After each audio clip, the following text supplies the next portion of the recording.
Jadi gini.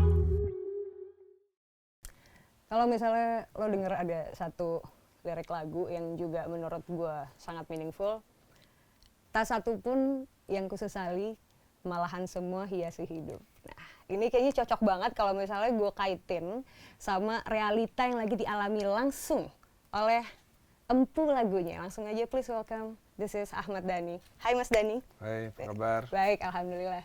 Mas Dhani, Ya. tadi gue sempat ngomong soal satu lirik dari lagu Sudah. Mungkin bisa di-relate ke apa yang lagi Mas Dhani alami sekarang gitu ya. Kayak mungkin somehow pengen ngomong gini, kenapa ya gak pernah bisa ngelihat Mas Dhani tuh kayak down, sedih. Padahal dengan semua kondisi yang ini kok kayak tetap stay di positivity gitu. Padahal cobaannya banyak. Ya, waktu aku nulis lirik itu sebenarnya waktu itu belum paham benar sebenarnya. Aku nulis lirik itu kan umur 26 tahun kali ya. 25 tahun atau 26 tahun. Jadi ya pastinya anak umur 25 tahun ya nggak mungkin punya pemikiran yang gimana gitu ya. Tapi ya mungkin itu mungkin aku waktu umur 25 tahun itu mungkin aku diilhami oleh aku di masa tua. Somehow we connect gitu kan. Tapi memang basically-nya itu aku memang orang yang belajar agama tapi di fakultas tasawuf gitu. Fakultas tasawuf. Jadi memang kalau dibilang tidak menimba ilmu, bohong, ya pasti dalam pelajaran tasawuf itu saya banyak menimba ilmu, salah satunya sehingga saya menemukan sendiri arti hidup ya, arti hidup di mana sebenarnya semuanya itu ya kita harus punya ilmunya gitu. Kadang-kadang kalau nggak punya ilmunya ya jadi pede aja gitu. Ada orang yang pede tapi nggak punya ilmu gitu. Saya bukan bilang saya punya ilmu, tapi saya masih belajar terus lah. Jadi paling nggak selama hidup sampai umur 47 tahun ini, 47 48 umur saya lupa sih. 48. Yang kemarin 48 umur saya. Gila. Lupa umur sendiri, luar biasa. 48 tahun umur saya, ya paling enggak saya banyak belajar lah, 20 tahun saya mungkin belajar soal ilmu-ilmu yang disebut tasawuf itu. Meskipun saya bukan pelaku tasawuf ya, tapi paling enggak kan saya paham bagaimana memaknai hidup gitu, dan memang itu butuh proses karena saya nggak kuliah, jadi saya kuliahnya ya dalam setiap kehidupan, dalam setiap detik saya tetap belajar. Misalnya teman saya belajar agama, ketika dia lulus SMA, pelajaran agama kan udah nggak ada lagi. Ketika dia kuliah ekonomi kan nggak ada pelajaran agama lagi. Artinya dia berhenti belajar agama. Kalau saya setelah lulus SMA saya tetap belajar agama. Sampai saat ini pun saya tetap belajar agama. Banyak juga hal-hal kecil yang saya juga nggak tahu karena mungkin waktu itu skip atau gimana nggak dipelajari. Jadi meskipun kita punya ilmu yang tinggi-tinggi, tapi kadang-kadang ada hal-hal kecil yang kita juga terlewatkan dalam belajar. Nah, soal memaknai positivity ya. Maksudnya kita tuh tahu gitu Mas Dhani kayak baru keluar dari penjara dengan apa yang Mas Dhani alami selama ini, tapi kok ya kayak aku tuh bingung gitu ya, Mas kalau ngeliat Mas Dhani kok tergantung bagaimana kita memaknainya. Gitu. Buat saya pribadi penjara itu hadiah daripada Tuhan Yang Maha Esa. Itu hadiah buat saya gitu. Jadi kalau kita memaknainya itu sebuah ujian, kita bingung nih ujiannya di mana ya soalnya, terus apa yang harus aku lulus atau enggak gitu kan. Kalau kita memaknainya sebuah ujian, kalau kita memaknai sebuah cobaan, ya kalau misalnya itu sebuah cobaan, setelah cobaan ini apalagi what's next tuh, saya udah melampaui cobaan ini, apa terus setelah cobaan ini apa yang didapat gitu kan. Atau misalnya orang mungkin ada yang memaknai penjara itu adalah sebuah hukuman, bisa juga kan, mungkin banyak dosa-dosa di masa lalu. Ya, bagaimana itu kan tergantung bagaimana cara saya punya pendapat pribadi yang mungkin nggak cocok sama orang lain. Saya nganggap semua itu semua itu tergantung bagaimana kita mensikapinya. Contohnya tadi soal penjara. Menurut saya penjara itu adalah hadiah daripada Tuhan Yang Maha Esa yang diberikan kepada saya. Oke. Gitu. Salah satu bentuk sekolah hidup juga. Ya, somehow itu Mas Dani. penjara. Jadi kalau masih belum paham juga gini. Jadi Tuhan itu kan tahu saya pengen masuk dunia politik gitu kan. Mungkin kata Tuhan gini, lu itu masuk politik kagak modal duit, kagak modal apa, yaudah deh modal lu penjara nih, gitu.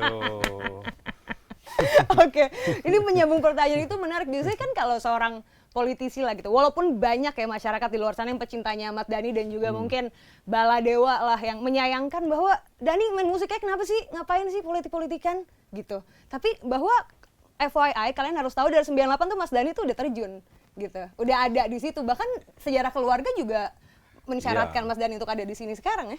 Ya bukan, artinya darah politik tuh udah ada kan dari bapak saya anggota DPR MPR, kakek saya TNI kan angkatan darat. Jadi ya darah memang sudah ada. Jadi ya menurut saya memang kita harus akui bahwa sebagian besar masyarakat Indonesia memang apolitis memang gitu. Jadi memang ya kita harus maklumi itu kalau ada pendapat seperti itu ya, karena memang mereka nomor satu mereka nggak ngerti sejarah hidup saya, nomor dua mereka ya apolitis saja. Gitu.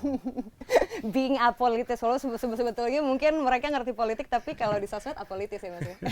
jadi kalau misalnya ada yang bilang Ahmad Dhani nggak cocok di politik, terus yang cocok di politik itu siapa? Bener. Tapi mungkin juga teman-teman yang lagi nonton ini nanya, nih si Hanum baru mulai YouTube, apa kabar dulu kek? Sorry, karena tamunya Ahmad Dhani jadi nggak perlu kayak gitu. Udah ketahuan, udah kelihatan kabarnya baik dan sehat, alhamdulillah ya Mas Dhani ya. Alhamdulillah. Sehat. Oke, Mas Dhani, boleh balik lagi ke pertanyaan yang tadi, ini menarik nih karena memang bahasan opening gue mau langsung masuk ke soal Ahmad Dhani dan karir politiknya.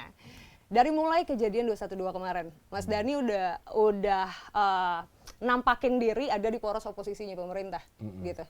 Mas Dhani sudah berdiri dan melakukan pergerakan-pergerakan sampai akhirnya Mas Dhani kena pasal UU ITE ujaran kebencian kemarin, dan akhirnya Mas Dhani masuk ke dalam penjara gitu.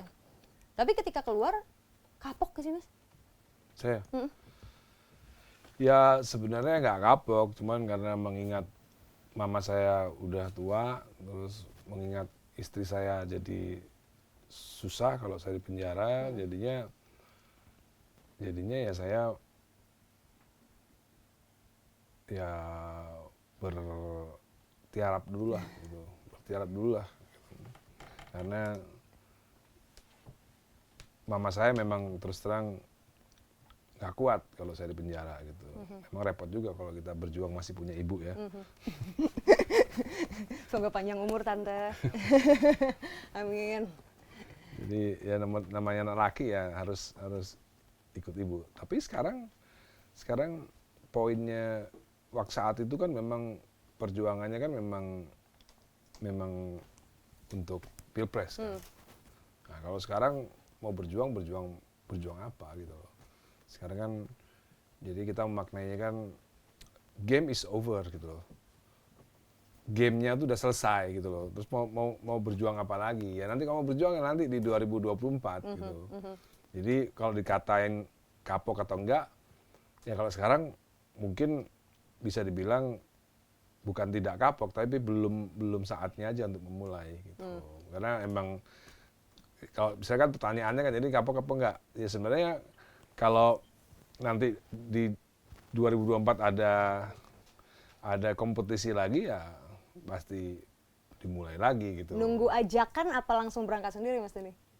Ya kalau kemarin kan saya tuh kan di penjara karena 2019 karena pilpres, bukan gara-gara apa-apa. Yang lainnya kan jadi teknis aja, UU ITE kayak mau apa kan nggak terlalu penting, yang penting masuk lah pokoknya. Karena kan dianggap kalau kata Yasmuni itu berbahaya. Gitu. Yasmuni. Dianggap berbahaya itu ya? Iya, berbahaya gitu. Jadi ya itu teknis aja, UU ITE teknis aja. Pokoknya gimana caranya harus tidak boleh ada ikut dalam pilpres gitu aja. Oke, Mas Dhani kan juga waktu itu maksudnya ya Mas Dhani berdiri di poros di belakangnya Pak Prabowo dan bahkan sekarang Prabowo udah ada di pemerintahan Pak Jokowi juga gitu. Apa yang Mas Dhani rasakan? Kalau saya rasa sih itu tadi, game is over. 2019 dimenangkan oleh somehow jujur atau tidak jujur, sah atau tidak sah, tetap kelompok kita kalah, ya kan? Kelompok kita kalah. Ya kita harus menerima lah. Kalau saya boleh bicara kepada teman-teman seperjuangan, kita sudah berusaha sekuat tenaga. Kan di dalam ajaran agama kan kita harus berjuang. Kita sudah berjuang, tapi takdirnya kan kalah. Ya kita kan harus menerima takdir. Kalau dalam ajaran agama yang saya pelajari, kita harus terima takdir. Takdir kita ya kalah, gitu, ya kan? Nah, itu bicara soal saya. Kalau kita bicara soal Prabowo, ya itu kan takdirnya Prabowo kalah. Jadi kita nggak boleh ikut baper juga meskipun kita berjuang untuk Prabowo. Nah, bagi saya Prabowo itu punya cara tersendiri untuk merebut takdirnya yang direbut oleh orang lain. Jadi Prabowo, menurut saya, Prabowo tahu bahwa 2019 itu adalah haknya dia. 2019 itu adalah haknya dia, Prabowo. Jadi bagaimana cara Prabowo merebut takdirnya, yaitu caranya Prabowo sendiri. Jadi kalau saya boleh berkata, apa yang tidak pernah ada yang salah dalam mensikapi kekalahan ini. Tidak ada yang salah dalam mensikapi takdir kita yang kalah. Jadi menurut saya sikap dari Bapak Prabowo yang sekarang ini nggak bisa kita justifikasi bahwa itu salah. Karena dalam hal ini nggak bakal ada yang disebut salah atau benar. Cara Bapak Prabowo merebut takdirnya itu ya dengan cara beliau sendiri. Orang lain ya nggak boleh ikut-ikut campur. Ini kan takdirnya Prabowo yang direbut orang lain, bukan takdirnya Habib Rizik, bukan takdirnya Fadlizon, bukan takdirnya Fahri Hamzah, bukan takdirnya Rocky Gerung. Ini takdirnya Prabowo yang terenggut, takdir yang terenggut. Nah, Bapak Prabowo Subianto berusaha untuk merebutnya kembali dengan caranya beliau sendiri. Oke. Gitu. Bijak banget ya Mas Dhani ya, memandang ini begitu. Oke, kita cukup ngomongin soal apa yang sudah terjadi di masa lalu. Baru-baru ini gitu ya, banyak banget yang heboh. Katanya Ahmad Dhani ini akan maju di Pilwali Pasuruan. Walaupun somehow sudah dibilang ini hoax, tapi pengen dengar langsung konfirmasi dari Mas Dhani sendiri. Kalau beneran diajak maju, sikat gak Mas? Enggak lah, kalau menurut saya itu suatu tindakan yang cukup tidak punya sopan santun di dalam politik, karena video yang diambil yang ada di TV itu adalah video bagaimana Ahmad Dhani didukung oleh, videonya itu adalah video Ahmad Dhani didukung oleh orang Tionghoa untuk Pilbub di Bekasi. Tapi video itu diambil seolah-olah menjadi berita bahwa Ahmad Dhani didukung untuk Pasuruan. Itu sebenarnya kurang sopan santun sebenarnya. Tapi nggak tahu saya kenapa itu bisa terjadi. Yang pasti nggak mungkin lah saya ambil itu gitu untuk jadi kepala daerah di Jawa Timur ya.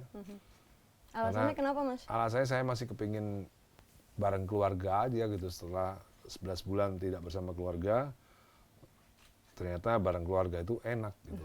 Salah satu hikmah lain ya, salah satu hikmah lain saya di penjara, ternyata bareng keluarga itu adalah suatu surga tersendiri buat saya gitu. Sehingga kalau saya harus berjuang jauh-jauh ke Jawa Timur itu kayaknya enggak deh gitu.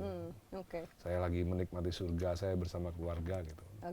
Surga keluarga juga nggak lepas dari support seorang istri. Dimana akhirnya orang juga mempertanyakan gitu, nggak pernah ada yang tahu Mulan itu punya basic karir politik. Apa misal ada ide dari Mas Dhani atau memang untuk bisa ini agenda emang didorong untuk ada di situ? Sebenarnya yang mendorong Mulan untuk ikut pileg itu Fadlizon. Yang ngotot banget ya. Karena sampai hari penutupan tuh Mulan tetap nggak ngasih jawaban. Nggak ngasih syarat dokumen-dokumen. Dokumen ya. Terus akhirnya Fadlizon yang maksain, udah masuk aja udah. Akhirnya Fadlizon yang maksain. Terus akhirnya yang memperjuangkan Mulan di Jadi itu Bang Dasko gitu. Oh, Sufiani Dasko. Jadi ya memang ya untuk masuk ke politik ya belum tentu harus ada basic kan. Kayak Bapak Jokowi juga nggak ada basic juga di politik kan. Akhirnya siapa saja bisa ada di politik ya, Ya Mas Dani? apa bedanya pengusaha mebel sama artis kan sama aja gitu, nggak ada hubungannya sama politik juga dua-duanya. Buktinya Jokowi bisa jadi presiden kan. Oke, tapi akhirnya ini ada salah satu lembaga riset kalau aku boleh sebut ya. Jadi lembaga risetnya ini Institut Riset Indonesia (INSIS) yang bilang bahwa Mulan ini satu dari 10 newsmaker yang ada di DPR gitu. Apapun itu newsnya, dengan kebijakan, maksudnya orang akhirnya lebih menyoroti peran seorang istri Ahmad Dhani di kancah perpolitikan karena dia adalah public figure, bukan karena kinerjanya. Mas Dhani ngelihat ini seperti apa? Ya wajar-wajar aja lah, namanya juga New Kid on the Block. New Kids on the Block, benar. NKOTB ya, Iya, istilahnya wajar-wajar aja. Terus kalau sekarang akhirnya Mas Dhani tiarap, Mulan tetap jalan dengan karir politiknya. Kalau di rumah? Saya juga belum tahu Mulan masih berniat untuk jadi masuk ke dalam periode kedua atau enggak ya. Saya belum tanya juga. Kalau gerak-geriknya kelihatannya akan lanjut ya? Kelihatannya sih dia menikmati jadi anggota legislatif. Makanya kalau misalnya nanti dalam satu pertemuan lagi yang serius, kalau misalnya memang serius untuk 2 periode, ya memang harus ada progresif ya, harus ada progresivitas yang kelihatan gitu, yang signifikan, harus ada progres yang signifikan. Oke, baik. Itu tadi soal kehidupan politik, bagaimana surganya Ahmad Dhani bersama dengan keluarga. Mas Dhani kan udah lama banget ya nggak muncul di TV gitu. Orang ngelihat sosok Ahmad Dhani rame itu ketika vonis persidangan waktu itu terakhir. Setelah itu udah tuh hilang for a while. Dan sekarang akhirnya Mas Dhani muncul dengan kesibukan baru sebagai seorang content creator juga yang ada di YouTube gitu. Dan mulai aktif lagi sama musiknya. Tapi Mas Dhani ngerasa nggak sih bahwa selama ini mungkin selama Mas Dhani berkarir lah gitu ya sebagai seorang public figure, seorang musisi, bagaimana media ini men-shape image-nya Mas Dhani sebagai seorang sosok yang sangat kontroversial gitu. Apakah sekarang jadi YouTuber ini untuk menggempur image yang udah di-shape sama berbagai media di Indonesia itu atau karena apa sih? Kalau image sih macam-macam ya. Image itu macam-macam kan tergantung persepsi dari orang menangkap itu kan. Gambar, kalimat itu kan tergantung orang yang menangkap. Menurut saya memang ada dulu, memang ada media yang memang diperintahkan untuk membunuh karakter itu memang ada. Saya pernah nyebutin lah di TV yang lain pernah nyebutin. Memang ada media yang menyebutkan yang membunuh karakter saya, memang ada. Secara sistematis dan terstruktur itu masif sih enggak. Terstruktur ya, sistematis ya. Tapi di sisi lain juga ada beberapa media yang memberikan gambar dan kata-kata yang cukup jujur. Dan itu diterima oleh masyarakat juga tetap sebagai sosok yang apa adanya juga di media gitu. Jadi buat saya di YouTube saya memang tidak ada agenda ya. Memang tidak ada agenda kalau di YouTube saya. Saya juga tidak sedang melakukan pencitraan apapun. Ya apa adanya gitu, apa adanya saya gitu. Memang kalau orang kalau punya YouTube sendiri itu memang nggak bisa dicitrakan. Memang kalau dia memang tidak berisi ya tidak berisi. Kalau memang berisi ya berisi. Kalau memang alay ya alay gitu. Mau diapain lagi? Ori aja gitu. Disitulah bukan kehebatan ya. Salah satu sisi lain daripada YouTube itu ya itu. Di situ tidak ada pencitraan. Meskipun bisa tapi kayaknya orang akan tahu ini pencitraan gitu. Kalau di media lain bisa gitu. Media TV itu kan bisa. Media bahkan bisa membentuk, media bahkan bisa membunuh karakter seseorang gitu. Tapi kalau di YouTube ya kalau kamu nggak berisi ya nggak berisi. Gitu. Kelihatan langsung. Iya. Oke, Mas Dani, berbicara dengan YouTube juga apa ya? Berbicara tentang YouTube itu menjadi menarik karena akhirnya sekarang orang menjadikan platform ini sebagai sarana untuk bisa mengemukakan pendapat. Misalnya seperti yang sekarang Mas Dani lakukan gitu. Terus Mas Dani tadi juga sempat bilang bahwa channel Mas Dani ini dibikin untuk mencerdaskan bangsa. Kehidupan berbangsa. Kehidupan berbangsa, turut mencerdaskan kehidupan berbangsa. Sebenarnya itu sudah saya mulai dari membentuk grup Dewa sih sebenarnya. Saat saya membentuk grup Dewa juga sebenarnya salah satu ide pemikirannya ya turut mencerdaskan selera bangsa. Dan saya Emang rasa pada saat itu nggak cerdas orang seleranya? agak kurang. Pas Dewa mulai naik, wah itu mulai cerdas semua seleranya. Sekarang turun lagi. Ya, kok gitu? Dewa udah jarang manggung sih habisnya. Oke, Mas Dani, kita dihadapkan dengan era COVID gitu. Akhirnya semua kegiatan mendadak berhenti, musisi kehilangan panggungnya walaupun sekarang beralih ke online. Politisi-politisi juga akhirnya cuma bisa kita pantau mereka bikin pertemuan via online, para pejabat negara bahkan presiden atau siapapun yang ada di luar sana yang memang berkepentingan untuk ketemu sama orang semua via digital. Virtual menjadi sasaran utama. Apakah Mas Dani memang melihat pangsa ini juga something yang perlu dipertimbangkan karena secara kan Mas Dani juga musisi, cari duitnya juga dari manggung. Nggak tahu ya kalau saya itu orangnya konservatif banget sih, saya orangnya. Jadi sampai sekarang pun saya kemarin diketawain sama Maki Ungu. Kenapa? Saya nyetel CD di mobil. Oh iya. Maki Ungu tuh ketawa-ketawa banget. Si Anco kan nyetel CD jadi.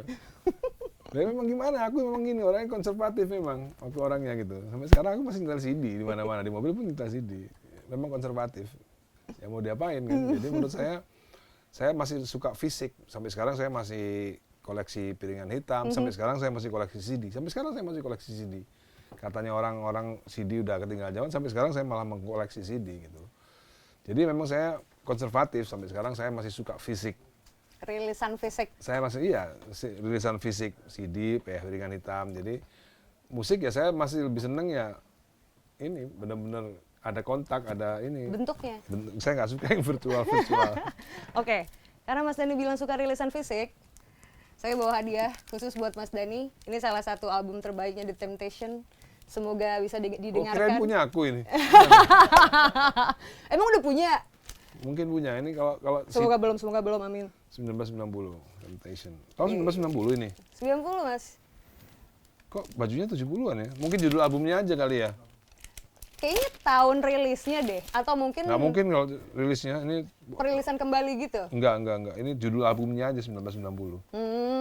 Lu kan lebih tahu padahal gue yang ngasih. Dasar musisi. Oke. Coba cari dulu ini penasaran. Cari Penasaran. tahunnya. Tuh kan 73 kan? 73 benar. Oke, sorry beli doang. Tapi dengerin Temptation nggak Mas Dani? Aku musik-musik Motown ini dengerin juga. Ih. Musik-musik Motown dengerin juga. Masih zamannya Jackson 5 dan Stevie. Ini kalau Motown itu kalau di pasar piringan hitam itu paling murah. Kenapa gitu? Kok murah? Emang Iya. kenapa? Orang nggak ada yang tahu. Oh, Orang nggak ada aku yang tahu kok mau tahu. Iya, kita tahu Motown. Makanya ketika di toko-toko PH ini memang paling murah, aku beli semua. 100 ya, 50.000 semua. 50.000 satu, aku beli 100. Ini nggak murah-murah banget kan Mas Dani, bener. Nggak murah-murah Nggak banget murah-murah ini. ya? Enggak. Tapi gimana Mas Dani, ini kita kasih sebagai, karena Mas Dani ngomong rilisan fisik, ini kita juga mengapresiasi bagaimana seorang Ahmad Dhani juga Aku suka Temptation. mengapresiasi rilisan Banyak fisik. band-band yang kayak gini, tapi aku susah ngingetnya kalau sekarang. Hmm, Tapi aku tahu pas begitu lihat ini pasti bukan 1990. kelihatan dari bajunya ya gayanya ya. Oke. Ini Dasar kamu sesat. bahkan sebelum Earth, Wind and Fire. Ini. Bikin sesat. Bahkan sebelum Earth, Wind and Fire ini. Iya, EWF. Heeh. Thank you ya. Sama-sama Mas Dhani. Kayaknya sih belum punya aku ini. Oke, amin. Semoga. Alhamdulillah belum punya. Soalnya tadi pas masuk sini, sorry, museum. Kayak semua, mana yang Ahmad Dhani belum punya, semuanya ada gitu. Oke, Mas Dhani, sekarang dari bagaimana Mas Dhani berkiprah di dunia politik, juga nggak lepas dari bagaimana Mas Dhani mulai nyemplung ke musik. Awal pertama kali Mas Dhani memilih untuk masuk di jalur musik, Aku sih padahal sebenarnya keluarga politisi. sebenarnya sama. Sebenarnya masuk ke musik sama masuk ke politik itu sama. Ketika saya punya aliansi-aliansi yang kuat. Jadi ketika saya lulus SMA, kenapa saya berani terjun ke musik? Karena saya punya teman-teman di musik yang jago-jago. Saya kan ada Andra, teman SMP saya kan Andra, Erwin teman SMA saya, Wawan juga teman SMP saya, Ari Lasso teman SMA saya. Jadi ketika saya punya geng di musik yang menurut saya jagoan, saya berani memutuskan itu untuk di musik gitu waktu itu. Ya, nggak kuliah lulus SMA langsung main musik gitu. Jadi karena tahu temannya jago bang mau ngeband. Ya, Kalau tahu enggak temannya mungkin nggak jago-jago banget? belum tentu juga. Sama seperti sekarang masuk politik. Gitu. Menurut saya teman-teman saya jago-jago sekarang, ada Fahri Hamzah, Fadlizon, ada Rocky Gerung, ya kan, jago-jago lah, jadi berani lah gitu. Berarti Ahmad Dhani bukan seorang risk taker dong. Kalau something yang beresiko Ahmad Dhani nggak berani ngambil dong. Ya, kira-kira seperti itu. Memang saya bukan risk taker. Gitu. Bener ya? Bener ya? Nggak apa-apa. Nggak apa-apa. Nggak apa-apa. Oke, tapi keluarga support nggak sih Mas Dhani pas pertama kali memutuskan apapun lah sampai sekarang? Ya gitu? kalau mama saya kan memang tahu, kalau mama saya tahu dari lahir merocot bayi beli susu aja pakai duit pensiunan DPR RI. Ya kan? Jadi sampai saya lulus SMA pun biaya sekolahnya pun dari pensiunan DPR RI. Jadi memang it's in the blood gitu. Memang sudah sangat Iya. nempel sekali gitu ya. Oke. Kalau sekarang dengan semua yang Mas Dhani jalanin gitu ya, maksudnya anak-anak juga, maksudnya mereka yang punya kesibukan sendiri di fieldnya masing-masing lah gitu, ala Eldol, mereka suportif nggak sih? Ya, mereka akan politik pada Saatnya. saatnya. Semua akan politik pada Iya, saatnya ya? semua ala Eldol akan politik pada saat. Diarahin nggak Mas Dhani buat kesana? Nggak perlu diarahin sih, mereka akan lihat sendiri kan. Kayak saya juga nggak diarahin sama ayah saya untuk jadi masuk ke politik, tapi hidupnya kan ayah saya memang politik terus dari saya lahir sampai saya remaja, yang ngelihat ayah saya memang hidupnya memang politik gitu. Dan apalagi Al Eldol kan istilahnya kan cicit-cicitnya Cokroaminoto gitu. Masa nggak ada darah-darah Cokroaminoto yang masuk ke mereka gitu kan. Berarti sebetulnya Mas Dhani pengen banget anak-anak Mas Dhani ada yang juga terjun ke politik? Saya nggak Pribadi? pengen, cuman pasti ke sana. Pasti ke sana, gimana sih? Nggak mungkin nggak lah gitu, nggak mungkin belok. Nggak mungkin belok. Yang paling kelihatan dari sekarang siapa? Bakatnya akan ada ke sana? Saya rasa sih semua. Saya rasa semua. Saya rasa. Mereka kan sekarang lagi merasakan pahitnya politik kan. Sekarang nih Al Eldol kan lagi ngerasain pahitnya politik. Mereka kan belum merasakan madunya politik.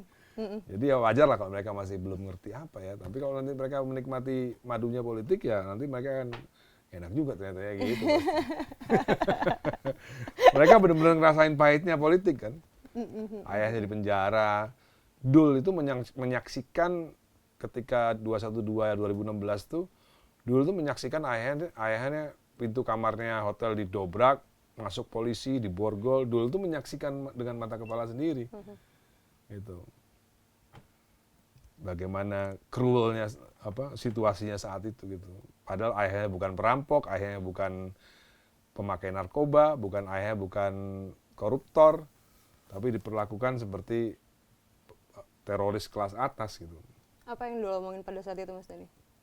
Ya, saya omongin ya kalau dalam bahasa Sundanya ya, selavi gitu. Selavi gitu aja. Selavi. Oke. Jadi support keluarga juga menjadi hal yang sangat Indah. Dan menjadi main issues untuk hidupnya Iya, Ahmad Dhani. Indah sekali. Disupport anak-anak itu, disupport istri itu indah sekali.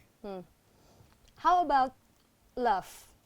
Karena ya mungkin orang akhirnya melihat, oh ya Ahmad Dhani mah jago ya bikin lirik cinta-cintaan, kisah cintanya macem-macem banget. Tapi ternyata Ahmad Dhani nggak punya gosip-gosip miring ya sama cewek. Gitu. Nggak ada kan? Ada nggak ya? Nggak ada. Nggak ada. Tapi kan Mas Dhani Gemini itu kalau dari zodiak semuanya kelemahannya itu perempuan. Memang.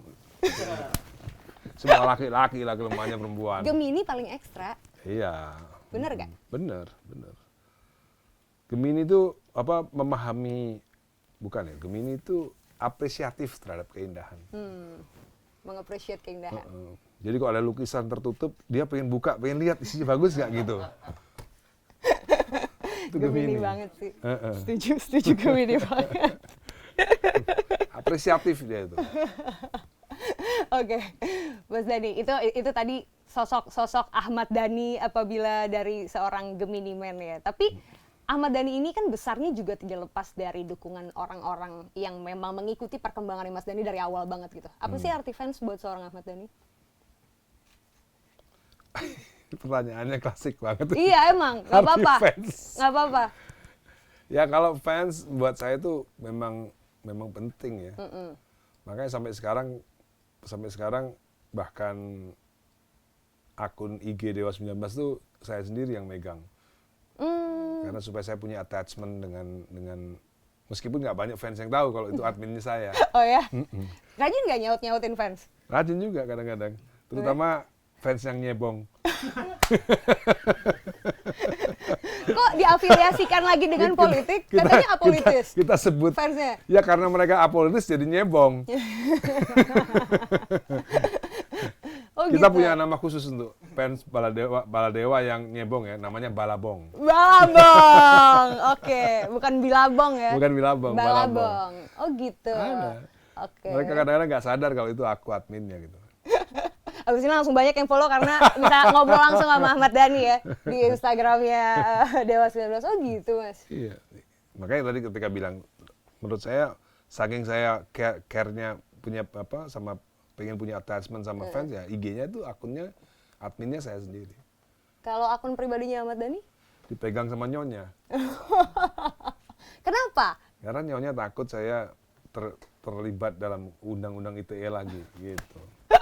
Jadi dikendalikan gitu ya? Iya. Dijaga-jagain biar nggak kemana-mana. Jadi suami takut istri. Emang Ahmad Dhani takut sama istri?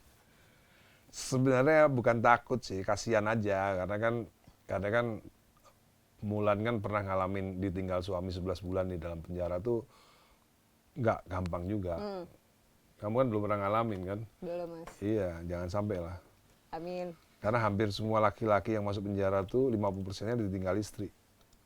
50% ya? Dicerai sama istri pasti 50%-nya. Data dari mana nih Mas Dhani? Data dari lapas dan rutan. Dari curhat langsung. Iya, para... dari lapas kapan-kapan kalau mau ngobrol sama lapas bisa dapat data itu. Gitu ya. Karena kan mereka istri-istri itu nyodorin surat cerai kan pasti ke lapas. Itu melalui lapas. Lapas yang memfasilitasi istri-istri untuk minta cerai. Banyak itu. 50%. Jadi untung Ahmad Dhani nggak ada di dalam situ ya. Iya, kasihan kan makanya. Kita harus apresiasi itu. Jadi akhirnya bukan istilah. Bukan karena saya takut istri, saya kasihan sama istri. Oke. Apresiasi sama Ya, istri ya. mengapresiasi atas kesabarannya gitu. Oke. Selamat ya Mbak Mulan.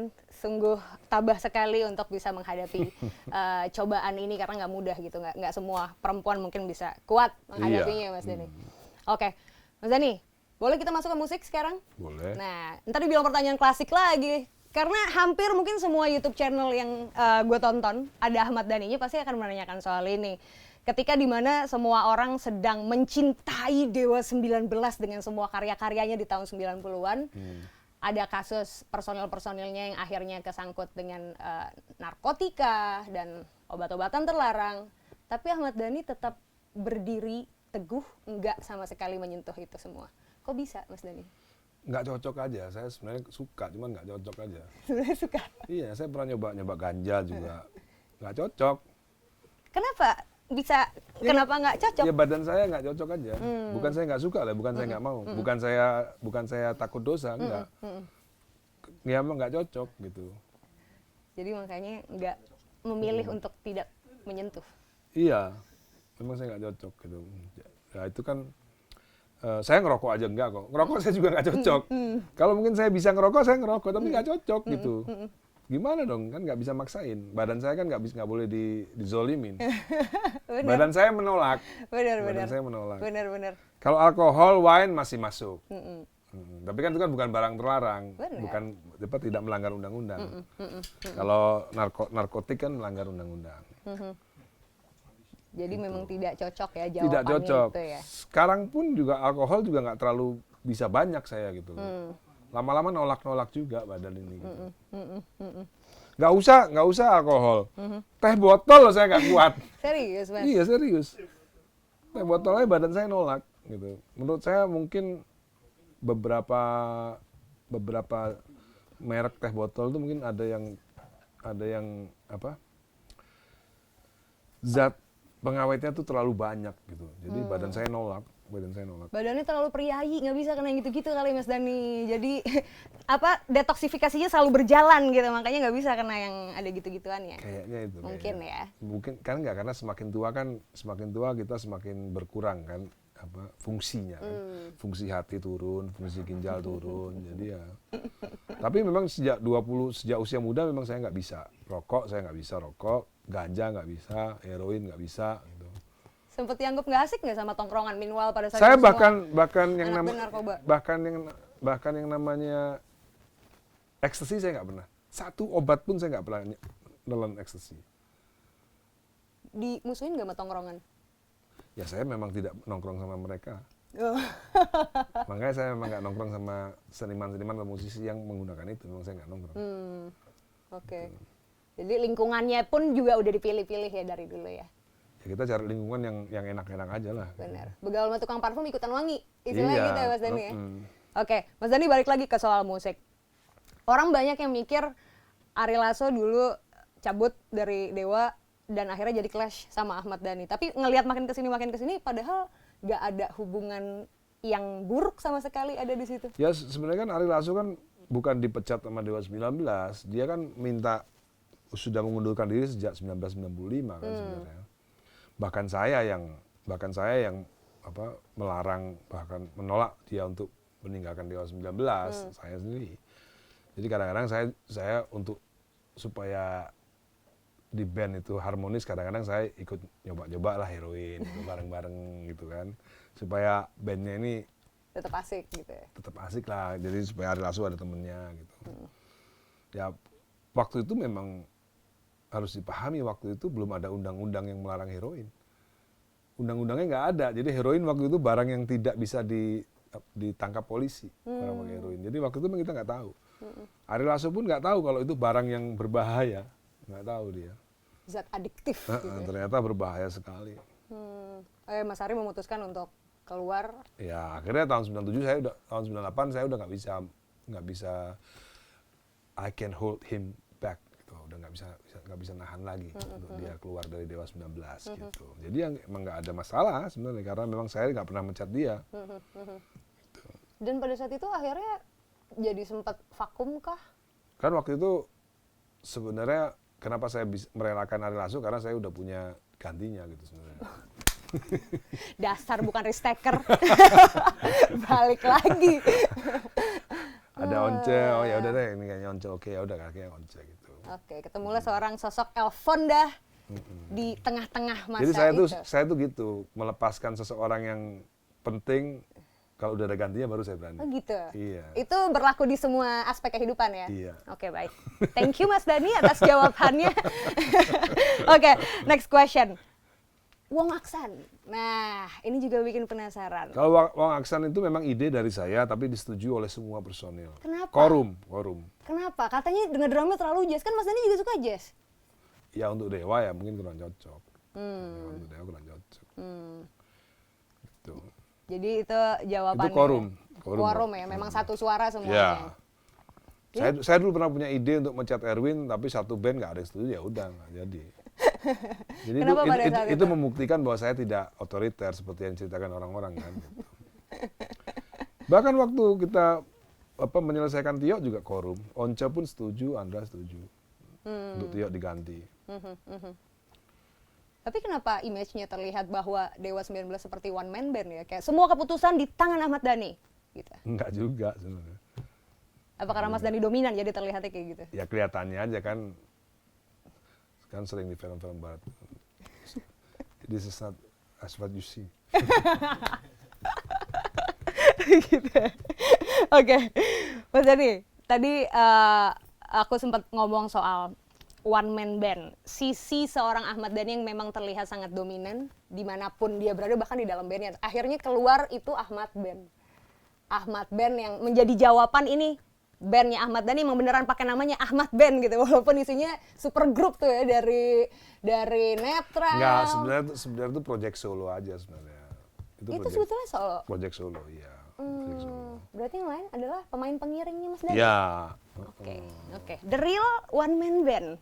Ahmad Band ini. Sebenarnya solo aja tuh. Proyek solo. Kenapa cuma sealbum, Mas? Ya karena waktu itu Dewa sibuk banget kan. Ternyata kan Dewa booming.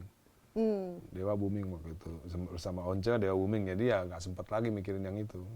Bintang 5 tuh ya. Bintang 5 rilis. Bintang 5 rilis booming, terus Cinta rilis booming terus, ya udah.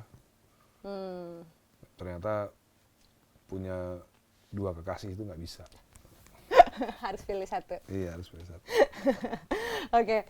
Mas Dhani, tapi apresiasi untuk album itu tuh kayak album sepanjang masa yang aku nggak bertumbuh di masa itu, tapi maksudnya itu salah satu album tercerdas. Album apa itu? Album Ahmad Band satu-satunya yang dirilis. Sekarang CD-nya juga mahal tuh CD-nya tuh. Iya kan, bahkan di Spotify ada ininya juga gitu, ada albumnya juga bisa didengerin gitu. Tapi itu ini nggak sih kayak satu bentuk ideologi Mas Dhani untuk mengemukakan pendapat, karena kita tahu 98 lagi chaos-chaosnya banyak banget gitu. Sebenarnya sejak 97. Tapi kalau dipikir-pikir ya semenjak saya mendirikan Dewa itu sebenarnya sudah ada garis merahnya soal kepedulian kita kepada politik tuh udah ada. Bahkan kalau dilihat di album Dewa pertama itu di kata pengantarnya tuh saya tulis reformis arek Surabaya. Itu tahun 92. Bahkan nggak tahu waktu itu kata-kata reformasi mungkin belum begitu terkenal kali ya. Dari mana Mas Dhani dapat inspirasi pakai kata-kata itu? Nggak tahu, mungkin saya sering baca bukunya Amin Rais kali waktu itu mungkin. Reformis. Iya, tahun 92-an itu Amin Rais cukup inilah untuk anak-anak yang aktif secara politik. Aktif peduli terhadap politik. Saya sering baca-baca buku Amin Rais, jadi sehingga muncullah kata-kata itu, reformis arek Surabaya. Itu kaset, maksudnya ada bukan jejak rekam, bukan jejak digital, tapi itu jejak rekam yang ada di cover album Dewa 19 album pertama. Oke. Terus di lagu-lagu album kedua juga ada beberapa lagu 2 lagu yang isinya politik.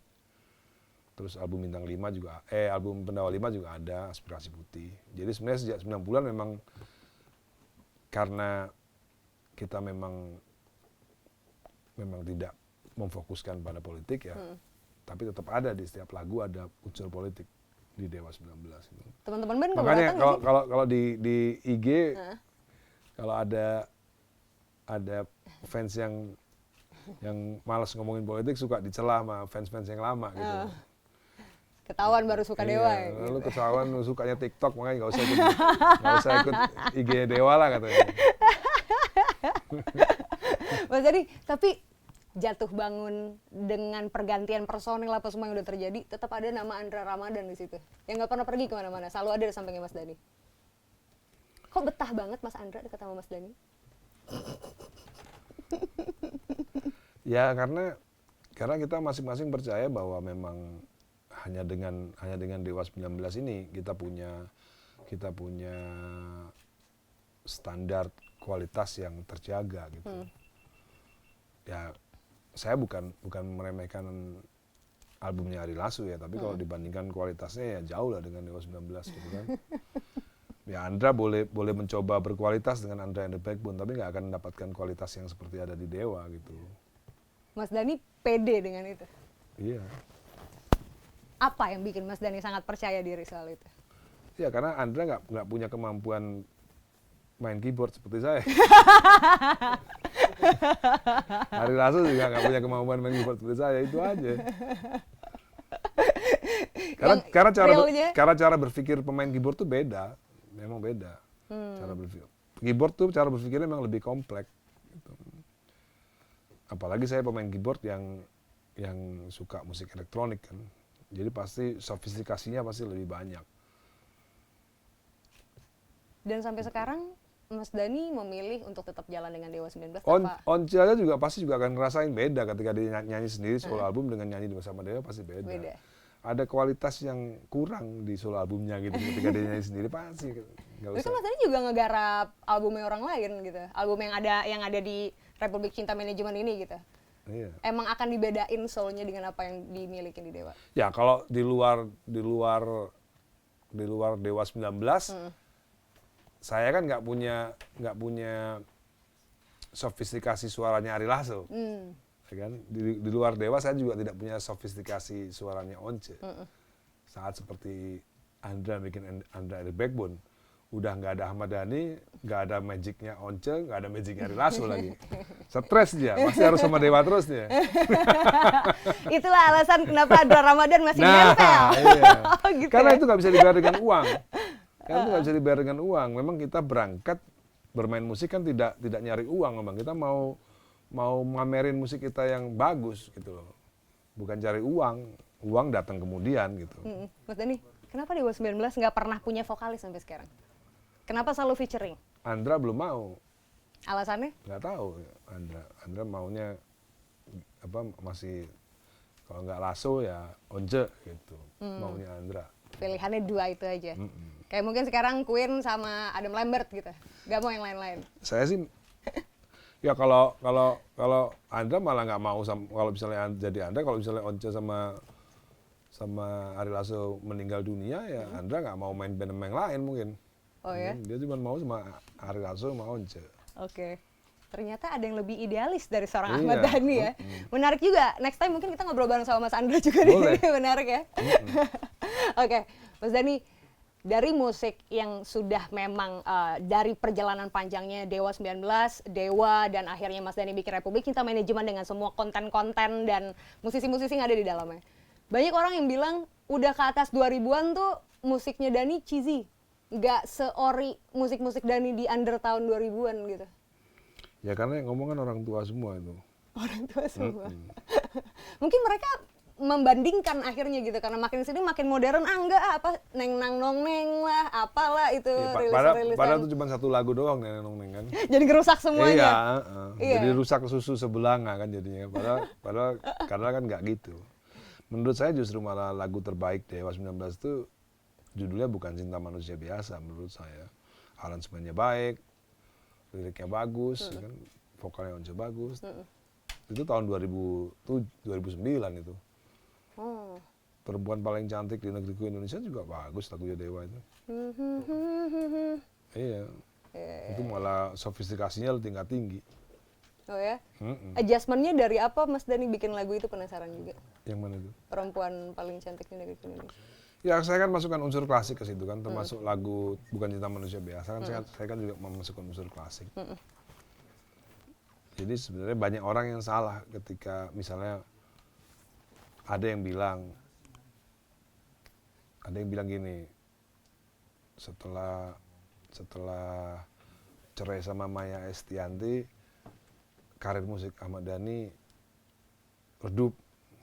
Itu kan by asumsi kan. Kalau mereka by data, kita bukain royalti dan lain-lain, justru malah lebih banyak setelah Cerai. setelah 1000 ke atas. Orang kan cuma berasumsi aja bicaranya, tidak by data kan, seperti bilang lagunya banyak yang bergengsi di tahun 90-an. Padahal lagu Kirana itu bukan lagu saya, lagunya Erwin. Saya cuma bikin lirik doang. Roman Picisan tahun 2000 kan. Satu, kurang bagus apa lagu satu? Bagus banget. Enggak, itu tahun 2000 sekian, 2005. Jadi ya kebanyakan anak-anak usia 40 tahunan, 30 tahun yang ngomongin lagu 90 lebih bagus. Ya itu wajar lah, itu kan masanya mereka. Sama aja kayak kita ngomongin, lagu Edith Foster bagus 80-an, 90-an kurang, ya itu ya karena mereka hidup tahun 80-an. Mungkin kayak vibrance yang mereka tangkap ketika dengerin lagu itu sekarang sama dulu tuh beda. Beda. Gitu ya. Oke, Mas Dhani, tapi tadi di awal Mas Dhani sempat juga ngomong bagaimana seorang Ahmad Dhani ini juga besar dengan ajaran filsafat dan sufistik gitu ya, dengan semua yang Mas Dhani. Dan itu juga mempengaruhi penulisan Mas Dhani dengan lirik-lirik yang Mas Dhani bikin gitu. Ya tentunya. Seberapa besar sih arti nama-nama besar seperti Jailani? Sebenarnya gini, kenapa Dan saya semuanya. banyak masukin unsur sofistik ke dalam lagu saya? Karena saat itu tidak ada musisi yang memasukkan unsur sofistik ke dalam lagunya. Dia sebetulnya lihat pasar. Sebenarnya ngelihat, ya bukan pasar, ngelihat belum ladang itu, field itu belum ada yang masuk gitu, makanya saya masuk gitu. Oh gitu. Iya. Jadi bukan Ahmad Dhani bikin dulu terus Mas Harin, tapi lihat ternyata itu belum ada yang pernah garap. Ya kebetulan orang nggak berpikir ke sana. Kalau sekarang orang banyak berpikir ke sana, ya saya pindah ladang lain. Oh gitu ceritanya. Iya. Aku baru memahami itu loh, karena maksud itu kayak originally ada di dalam lirik. Meskipun memang itu bagian daripada perjalanan hidupku. Meskipun memang itu bagian daripada perjalanan hidupku. Tapi kebetulan waktu itu menarik yang pernah ditulis sama MH Ainun Najib di buku yang kamu bilang tadi itu. MH Ainun Najib itu bilang sebenarnya bukan Ahmad Dhani dompleng Al-Ghazali, dompleng Jalaluddin Rumi, Abdul Qadir Jailani, justru ketiga sofistik itu menjadi terkenal ketika nama-nama dibawa oleh Ahmad Dhani. Iya, Ini yang ngomong bukan aku itu, yang ngomong MH Ainun Najib. Ada benernya juga gitu loh. Di samping di sisi lain memang saya ingin mempopulerkan ketiga tokoh tersebut gitu kan. Sekarang waktu zaman saya SD, apa Al-Ghazali nggak ada yang tahu. Sekarang orang Al-Ghazali pada tahu semua. Google juga bikin Iya. itu semakin mudah. Apa sih Mas Dhani yang berpengaruh banget, maksudnya sajak-sajak cinta yang mereka buat, Sebenarnya ajaran-ajarannya itu gitu. masalah intellectuality aja. Ya saya kenapa saya ngefans sama Queen kan karena memang musiknya Queen kan memang kadar intelektualitasnya kan lebih tinggi. Nah, kenapa saya misalnya saya lebih mengutamakan Sayyidina Ali misalnya karena memang dari sisi intelektual Sayyidina Ali itu lebih intelek daripada ketiga yang lainnya. Atau misalnya kenapa saya menokohkan Al-Ghazali, Jalaluddin Rumi, Abdul Qadir Jailani, mereka itu memang the most intellectual Muslim gitu loh. Itu aja sih sebenarnya. Dan Mas Dhani memasyarakatkan itu lewat lagu-lagu yang Mas Ya. Dhani bikin. Oke, Mas Dhani, Mas Dhani juga dikenal sebagai seorang musisi yang religius. Orang melihat Dhani Spiritual apa religious? Spiritual ya, spiritual lebih tepat untuk Ya. mengungkapkan apa yang Mas Dhani Kalau lakukan. religious kurang lah, spiritual. Spiritual ya. Seberapa matter sih agama ataupun kepercayaan itu buat Mas Dhani? Seberapa apa?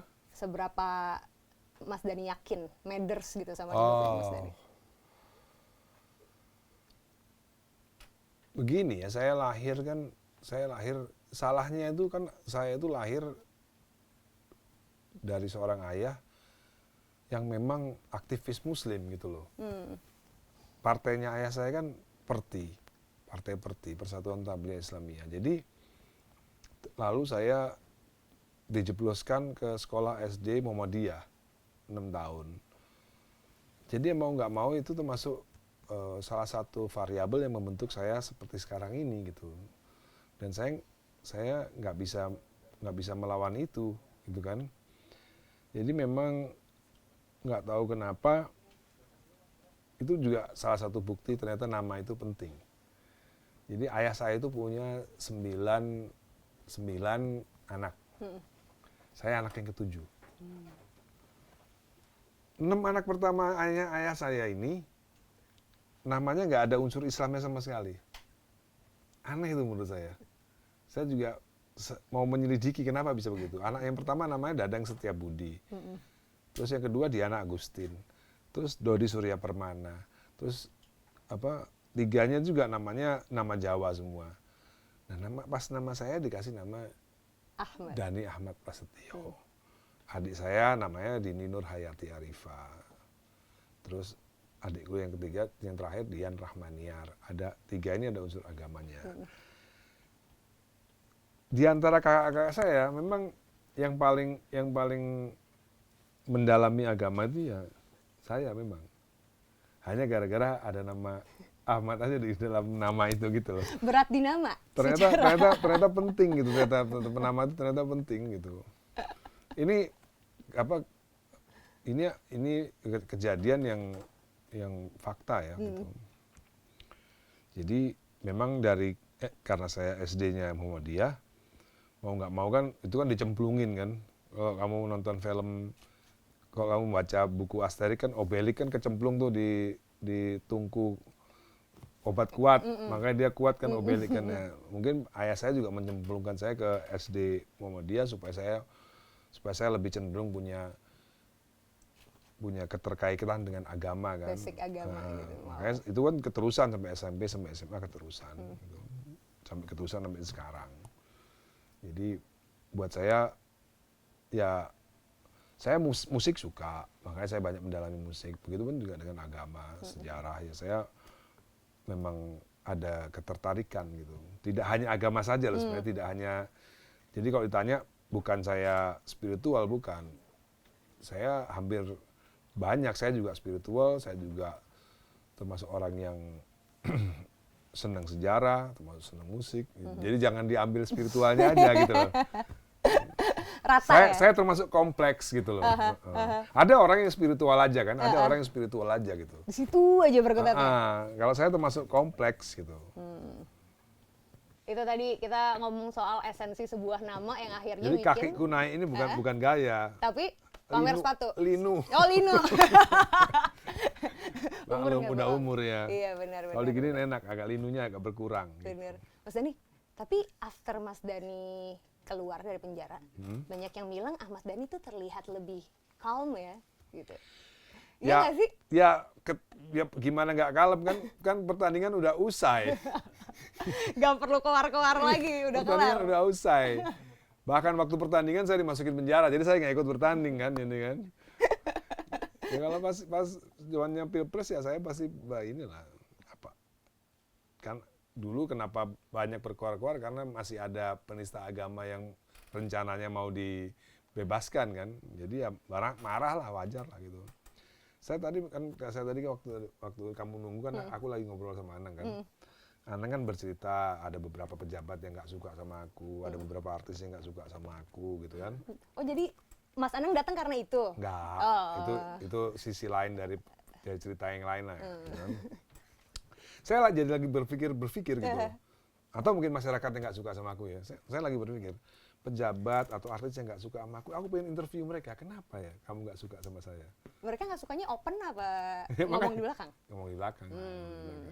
Oke. Aku pengen tahu kenapa ya nggak suka ya gitu. Aku pengen tanya. Mungkin ini bisa jadi bentuk challenge untuk yang menyatakan nggak suka sama Ahmad Dhani mau diinterview langsung? Iya, mau saya interview kenapa kamu nggak suka sama saya? Apa karena saya nggak suka sama Ahok gitu? Apa karena saya nggak suka sama rezim gitu misalnya kan? Kan jadinya lucu gitu kan? Apa saya nggak boleh marah misalnya ketika penista agama kamu paksa jadi gubernur gitu? Apa saya nggak boleh marah kan? Momen itu apa sih Mas Dhani? Mas Dhani bukan risk taker tadi Mas Dhani udah bilang gitu. Momen itu Mas Dhani berani vokal untuk ngomong gue nggak suka. Kalau saya memang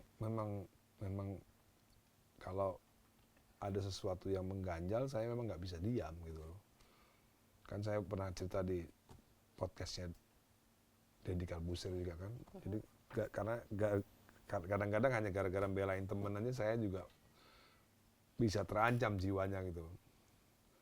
Saya pernah cerita sama Dul juga waktu saya diantarin ke penjara. Ya ini memang ayahmu seperti ini. Aku nggak bisa diem ketika ada penindasan, ketika ada ketidakadilan. Memang saya nggak bisa diem, gitu. Dan itu keterlaluan gitu. Kalau itu memang waktu itu memang keterlaluan. Jadi saya nggak bisa diem. Jadi kan kalau orang-orang pada belum tahu kenapa saya di penjara karena kalimat saya yang isinya bunyinya seperti ini. Siapapun pendukung penista agama adalah bajingan yang perlu diludahi mukanya. Gara-gara itu. Saya pengen tanya sama orang yang benci sama saya, salahnya di mana kalimat itu gitu.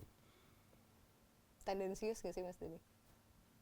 untuk memang orang-orang yang ada di belakang pendukung. Apapun itu kan kalimatnya kan universal. Siapa saja yang mendukung penista agama, bukan penista agama Islam ya. Siapa saja yang mendukung penista agama adalah bajingan. Penista agama kan bajingan. Pendukungnya juga bajingan. Salahnya di mana kalimat itu? Nggak ada. Sampai sekarang saya masih bingung.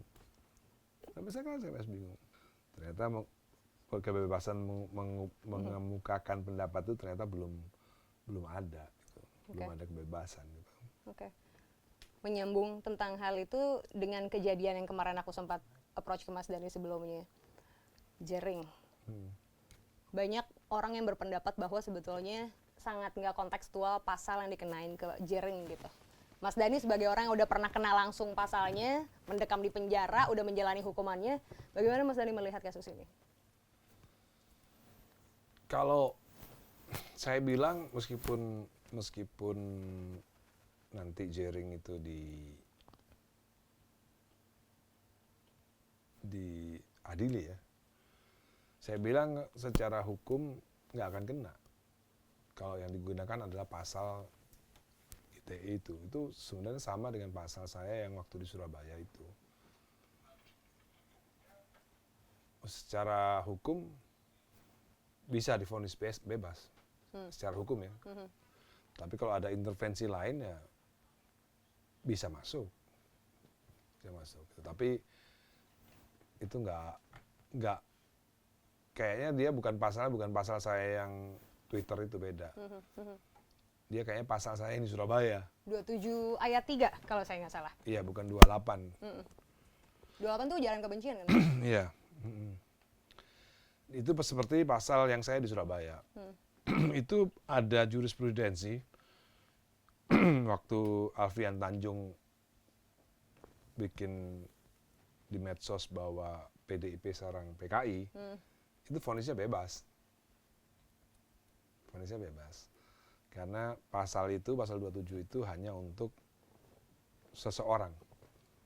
Bukan kelompok gitu.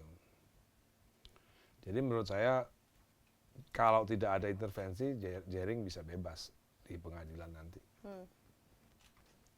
Tapi misal kalau memang kenanya pidana, kemarin aku sempat wawancara Mas Kadri Muhammad ngomongin soal dari sisi hukum melihat bagaimana kasus Jering ini gitu. Tapi kalau misalnya Mas Dhani melihat ini dari kacamata seseorang yang juga pernah kena dan Jering is not the only one. Saya bicara dari kacamata hukum. Kalau kita baca KUHP R. Susilo, kan KUHP kan seperti Al-Quran, ada tafsirnya. Tafsir yang paling terkenal tuh karangan R. Susilo, nggak ada lagi. Di situ disebutkan bahwa memang pasal itu untuk menjerat manusia, bukan menjerat kelompok. Itu memang menjerat manusia, jadi harus pakai nama siapa yang Sasar. dihinakan, siapa yang di fitnah gitu. Jadi kan yang dibilang kan ID kacung WHO. Nah, dari kacamata sisi hukum itu menghina atau memfitnah. Kalau dibilang memfitnah, ya itu pasalnya harus menyebut nama orang. Karena itu tadi seperti saya bilang, waktu Alfian Tanjung berkata bahwa PDIP sarang PKI, di pengadilan bebas murni. Terbukti tidak bersalah karena memang pasalnya tidak menjerat institusi atau kelompok tertentu. Kecuali ada intervensi lainnya, itu kan tergantung hakimnya nanti. Karena hakim bukan kadang-kadang, bisa jadi tidak melihat fakta hukum. Bisa tergantung keyakinannya hakim aja. Gitu. Subjektif. Iya, jadi saya tidak bicara soal orang yang pernah, tapi saya benar-benar belajar kasus itu. Karena saya kan pernah kena kan, jadi saya belajar beneran. Mas Dhani riset tentang semua hal yang berkenaan tentang itu. Jadi memfitnah, terus mencemarkan nama baik, itu bahasanya beda-beda tuh.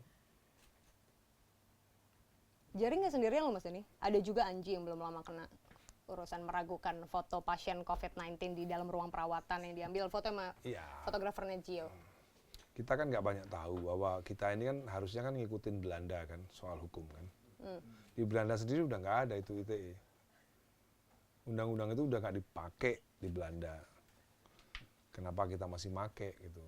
Hanya untuk memberangus pendapat-pendapat yang berlawanan. Mas Dani?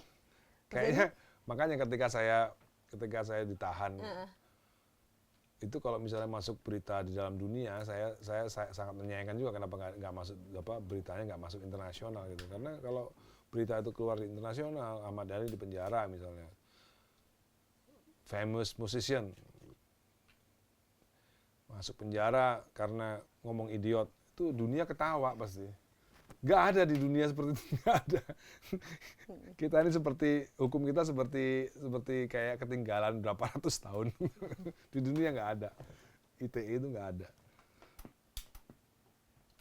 Sebagai seorang sosok yang kritis, orang yang bisa melihat fenomena yang terjadi di Indonesia khususnya di negara tempat Mas Dani tinggal dengan berbagai macam sisi dan akhirnya mengkritisi gitu tanpa ragu. Ahmad Dhani pernah punya mimpi nggak sih untuk memimpin negara ini? Saya bukan punya mimpi gitu. Jangan-jangan saya overqualified buat negara ini. Halo Gemini. The real Gemini. Jangan-jangan saya Apa yang bikin Mas Dani bisa berpikir seperti itu? overqualified. Ya saya banyak kenal sama presiden-presiden kan, saya banyak kenal, bukan nggak kenal. Si Mehdi ini pernah tanya sama Fadlizon. Pernah tanya sama Fadlizon. Mas Fadli, Mas Dhani bisa nggak jadi presiden Indonesia? Jawabannya Fadlizon cukup mengejutkan juga. Tukang mebel aja bisa, masa musisi jenius nggak bisa? Masuk akal sih ya kan. Makanya saya pikir jangan-jangan saya overqualified. Tapi punya mimpi nggak untuk ke sana? Ya, saya punya mimpi untuk negara ini dipimpin oleh presiden yang paham soal membangun peradaban. Jadi kalau ada jejak digital, orang pertama yang bicara soal membangun peradaban itu namanya Ahmad Dhani tahun 2016. Sebelum bahkan Anies Baswedan berbicara soal membangun peradaban. Itu saya duluan yang ngomong itu. Jadi membangun jalan tol itu gampang banget. Itu kontraktor juga bisa kan. Tapi kalau membangun peradaban itu memang nggak gampang. Gitu. Jadi saya bermimpi Indonesia punya presiden yang bisa membangun peradaban. Karena ketika dia udah bisa bangun peradaban, bangun tol itu kecil, bangun jembatan itu kecil, bangun infrastruktur itu kecil. Gitu. 2024? Ya mudah-mudahan presidennya punya visi yang sama dengan saya gitu, membangun peradaban. Kalau misalnya presiden 2024 nggak bisa bangun peradaban, ya minta tolong sama saya lah.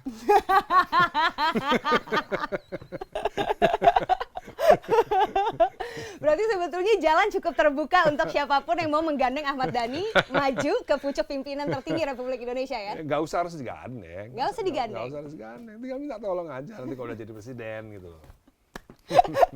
Oke. Ini bisa gue tulis judulnya Ahmad Dhani 2024. Konspirasi. Ahmad Dhani menyaingi Ahmad Dhani menyaingi Giring Niji for presiden. 2024 presiden kita musisi. Oke. Mas Dhani, so far dari perjalanan hidup Mas Dhani yang udah asam garam banget gitu ya dengan semua yang udah Mas Dhani gapai. Apa sih yang belum kecapai?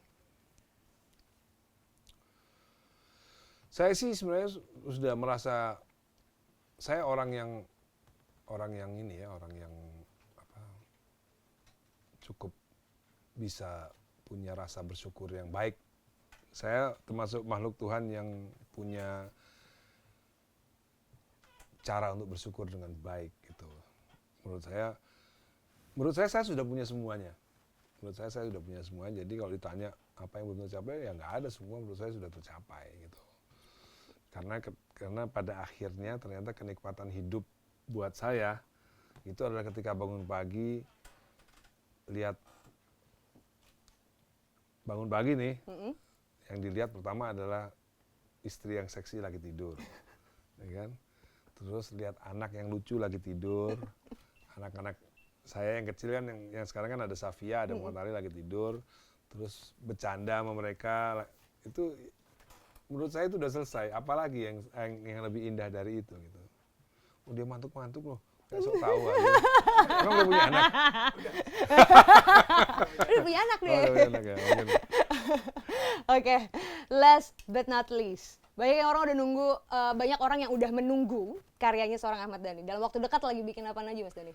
Kalau saya sih untuk ngisi konten di YouTube aja sementara ini. Nanti kalau punya rezeki, mudah-mudahan saya bisa memberikan satu kontribusi musik Indonesia yang lumayan berobat lah. Gitu. Kan bermusik kan nggak harus ngarang lagu, nggak harus nyanyi kan. Bisa juga sesuatu yang lain. Saya sedang rancang sesuatu lain yang kira-kira bisa memberikan sesuatu yang baru buat musik Indonesia gitu. Nggak cuma nyanyi, nggak cuma ngarang lagu. Ahmad Dhani, lebih prefer dipanggil Ahmad Dhani YouTuber apa Ahmad Dhani politisi? Apa aja lah, terserah. Kok ikhlas banget sih, Mas? Ya selama ada Ahmad Dhani-nya itu udah satu brand yang Oh, udah cukup. udah satu brand yang bagus gitu loh. Oke, baiklah, karena tadi Mas Dhani bilang ingin juga turut mencerdaskan bangsa atau dengan semua konten-konten yang Mas Dhani create sekarang, boleh nggak kalau aku challenge Mas Dhani untuk jamming dadakan, bikin lagu dalam waktu 2 menit? Nggak mau ah. Kenapa? Kan Ahmad Dhani seorang musisi jenius. Iya, lagi nggak in the mood. Oh, lagi nggak in the mood. Oke, sayang sekali. Tolong itu di-cut, nggak jadi. Nggak apa-apa, jangan di-cut. Nggak apa-apa. Tapi Mas Dhani open ini nggak sih? Open Kalau gitu-gitu tuh, collaboration nggak kalau sih? gitu-gitu tuh buat Dul cocok. Buat Ya Dul kan? cocok ya? Kalau buat aku udah nggak cocok. Karena udah 48 tahun. Iya. Emang setua itu ya 48 tahun Mas Dhani? Nggak tahu. Menurut Mas Dhani? Kenapa bisa bilang itu nggak cocok? Ya nggak cocok aja karena itu udah pernah saya lewati. Udah pernah dilewati. Gitu. Oke. Jangan cari ini yang selevel sama AL dulu. Oh, menurutku enggak. Karena being a musician itu kan ya profesi seumur hidup nggak sih Mas Dhani? Iya. Bukan profesi kalau menurut saya. Apa? Being musician itu hobi. Belief. Hobi. Hobi. Jadi kalau dibilang Ahmad Dhani meninggalkan musik, enggak. Hobi saya main musik. Sekarang ngapain ya? Saya nyanyi, kadang-kadang saya rekam, saya masukin YouTube, saya enak-enak saya sendiri aja, gitu kan? Karena itu hobi saya main musik. Gitu. Musik itu hobi. Emang harus ada moodnya. Ya, iya, ada moodnya. Ikutin flow-nya. Oke. Mas Dhani, yang terakhir deh. Karena kita nggak jadi jamming, karena nggak jadi denger nge-challenge Mas Dhani bikin lagu dalam waktu 2 menit, mungkin ada pesan untuk teman-teman. Kecuali gini, Mas Dhani. Gimana? Saya ada 100 juta nih. Nah, saya challenge Mas Dhani ngarang lagu. Nah, itu mungkin saya mood langsung. Pak RT, mohon maaf, tolong disediain duitnya. Ini kan YouTube show dengan biaya besar. Tolong dikondisikan lah gimana sih narasumber sampai nolak nih. Oke, nggak apa-apa Mas Dhani. Next time, kalau saya punya 100 juta saya balik lagi ya. Oke. Mas Dhani, terakhir dong mungkin ada sedikit pesan ataupun ajakan untuk tadi mungkin para orang-orang yang merasa nggak suka sama Ahmad Dhani atau orang-orang yang udah rindu sama Ahmad Dhani yang bikin sesuatu yang baru lagi, mungkin something silakan. Ya kalau nggak suka sama saya itu memang harus diteliti kenapa nggak suka sama saya.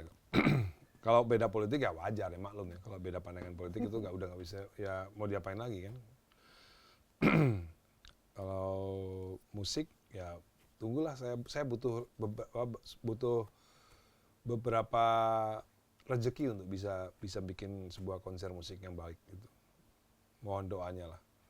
Amin. Soon nih tapi Ya. ini. Pengen nih. Oke, kalau begitu. Karena yang akan saya buat memang dibutuhkan duit yang banyak. Gitu. Mungkin tayangan ini akan menarik investor ataupun sponsor untuk Donatur, bisa donatur untuk memodali warga Pondok Indah ini bikin konser.